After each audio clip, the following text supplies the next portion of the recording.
लगभग 2 साल पहले हम जनता दल यूनाइटेड में आए, तब एक विशेष परिस्थिति राज्य के सामने थी।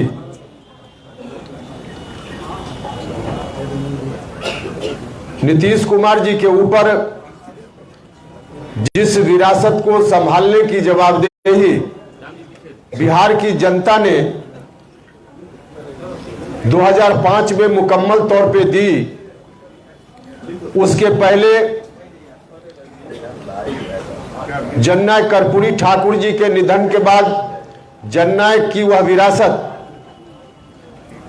उसको संभालने की जवाबदेही बिहार के लोगों ने श्रीमान लालू प्रसाद यादव जी के ऊपर दी थी। लालू जी को बहुत बड़ा समर्थन मिला, उस विरासत को संभालने की जवाबदेही उनके ऊपर आई, जनता ने उसके अनुकूल उनको ताकत भी दी, सत्ता में आए। लेकिन कुछ ही दिनों के बाद शुरुआती दौर में तो निश्चित रूप से लालू जी ने भी जनता की भावना का ख्याल रखा और जननायक कर्पूरी ठाकुर जी की जो विरासत उनके हाथ में गई थी उसके अनुरूप कुछ कदम उठाए। लेकिन बाद के दिनों में उनमें भटकाव आ गया। जितना बड़ा समर्थन उनको जनता का मिला था, उस समर्थन का इस्तेमाल 2 तरीके से किया जा सकता था। एक, उस समर्थन से मिली हुई ताकत का इस्तेमाल जनता के लिए हो सकता था। समाज की अंतिम पंक्ति में खड़ा व्यक्ति, उसको समाज की मुख्य धारा में जोड़कर एक समरस समाज बनाने की परिकल्पना जो समाजवादियों ने कभी की, उसी परिकल्पना को जननायक कर्पूरी ठाकुर जी आगे ले जाना चाहते थे। यही उनकी विरासत थी और यही अपेक्षा लालू जी से भी थी कि लालू जी इसी रूप में जनता से जो ताकत उनको मिली है, आशीर्वाद मिला है, उसका इस्तेमाल करेंगे। लेकिन बाद में चल के तो अभी आपको पार्टी का नाम बताएंगे, लेकिन यह पार्टी आगे पूरी विरासत को आगे ले चलेगी। जननायक कर्पूरी ठाकुर जी की विरासत को हम बंधक नहीं बनने देंगे। भले हमारे बड़े भाई ने बंधक बना दिया है, आरजेडी के साथ एग्रीमेंट कर लिया है, लेकिन उस एग्रीमेंट को हम जनता के बीच जाकर तोड़वाने का काम करेंगे। जनता से कहेंगे कि बड़े भाई ने गलत ढंग से पूरी जायदाद कहीं गिरवी रख दी, इसको जनता की अदालत में जाकर हम खारिज कराएंगे और पूरी विरासत को हम अपने हाथ में लेंगे। इसलिए आज हम हिस्सा की बात नहीं कर रहे हैं, हम तो मुकम्मल की बात कर रहे हैं। और मुकम्मल हम अपने साथियों की मदद से, बिहार भर की जनता की मदद से आगे चलकर जरूर उसको हासिल करेंगे। जो एग्रीमेंट इन लोगों ने किया है आरजेडी के साथ, उस एग्रीमेंट को खारिज कराकर करने का काम करेंगे।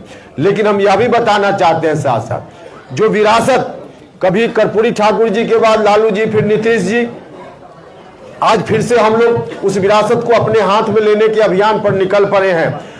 वह विरासत हम लोग के हाथ में आएगी तो और लोगों की तरह इस विरासत को हम कहीं गिरवी रखने का काम नहीं करेंगे। इस विरासत को हम अपने घर में कैद करने का काम नहीं करेंगे। इस विरासत को हम साझा करेंगे, समाज के सभी वर्ग के लोगों के बीच हम साझा करेंगे। जिनकी जितनी हिस्सेदारी होगी उतनी हिस्सेदारी हम उनको देने का काम करेंगे। लव कुश समाज हो, अति पिछड़ा समाज हो, दलित महादलित समाज हो, अल्पसंख्यक समाज के लोग हो, या सवर्ण जात के भी जो सामाजिक न्याय पसंद लोग हैं, प्रगतिशील लोग हैं, उनको भी जितना हिस्सा, उनका भी जितना हिस्सा होगा, उनको भी इस विरासत में हिस्सा देने का काम करेंगे, हिस्सा उनका भी सुनिश्चित करने का काम करेंगे। तो इसी रूप में आगे हमारी पार्टी चलेगी और पार्टी का क्या एजेंडा वगैरह होगा वह सब फिर बाद में बताएंगे। अभी आप जानना चाहिए कि पार्टी का नाम क्या होगा।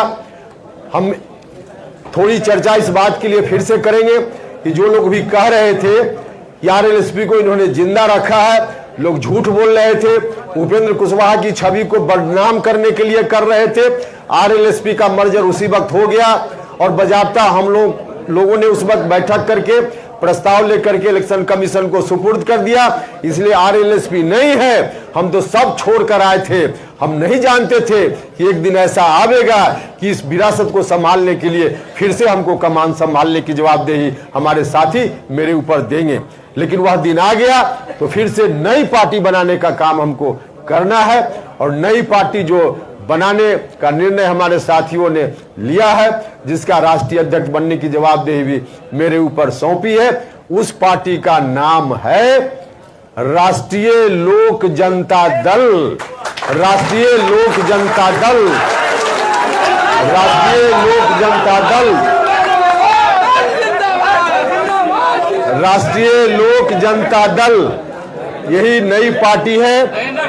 राष्ट्रीय लोक जनता दल या जनता दल की पूरी विरासत को समेटकर आगे बढ़ने वाली पार्टी होगी। इस दृष्टि से हम सब लोग काम करेंगे। बहुत बहुत धन्यवाद।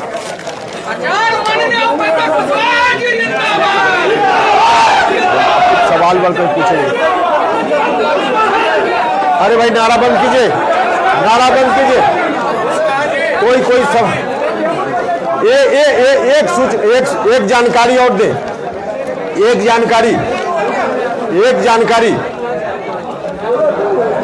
जानकारी जरा सुनिएगा।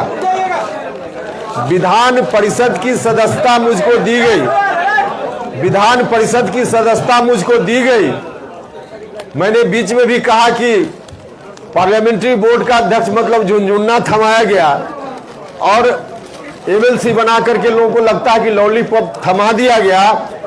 उपेंद्र कुशवाहा अपनी जमीर बेचकर अमीर बनने का काम न कभी किया है न करेगा। हम जमीर बेचकर अमीर नहीं बन सकते हैं। अब पार्टी की प्राथमिक सदस्यता से इस्तीफा की घोषणा मैं करता हूं। साथ ही साथ विधान परिषद की सदस्यता अब प्रक्रिया है कि मिलकर विधानसभा के सभापति जी को त्याग पत्र देना पड़ता है। तो उनसे मैं समय मांगकर जल्दी ही, आज कल जब समय मिलेगा, जब मतलब हम आगे की बात नहीं कर रहे, आज समय दे, कल समय दे, हम जाकर के उनको इस्तीफा विधान परिषद की सदस्यता से सौंप देंगे। तो यह मेरा निर्णय है और पूरी मजबूती के साथ आगे बढ़ेंगे। बहुत बहुत धन्यवाद।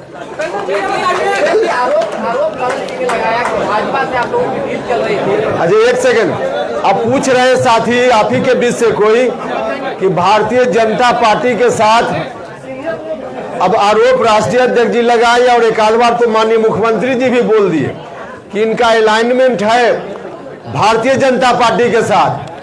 अब है कि नहीं है वह विषय तो अलग है, लेकिन यह बात अगर कहीं से आई है तो बड़े भाई से उपेंद्र कुशवाहा भी कुछ सीखा है। अब बड़े भाई 6 बजे शाम में अपने विधायक दल की मीटिंग करते हैं और शाम में 2 घंटा के बाद जाकर गवर्नर साहब से मिलकर इस्तीफा देते हैं और लौट करके आधा घंटा के बाद दूसरी पार्टी के लोगों के साथ बैठ करके और फिर से विधानमंडल दल के नेता चुने जाते हैं। और कल 2 बजे दिन का भी इंतजार नहीं होता, सुबह 10 बजे शपथ ग्रहण करते हैं। तो जिस तरह से उनका अलाइनमेंट फिक्स था तो दूसरे के ऊपर क्यों करें? अलाइनमेंट मेरा है कि नहीं, हम यह नहीं करें। लेकिन ऐसा कुछ अगर होता भी है तो उन्हीं से मैंने सीखा होगा। बहुत धन्यवाद।